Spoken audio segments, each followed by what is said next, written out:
Tushda dala ko'rishning ta'birlari.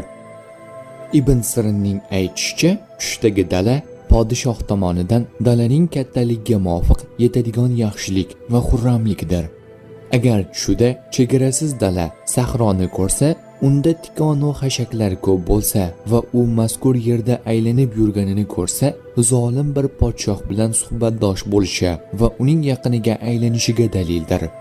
Agar ko'katlar o'sib yotgan dalani ko'rsa, bir olim odam bilan suhbatlashishi va unda foydalar topishiga dalildir.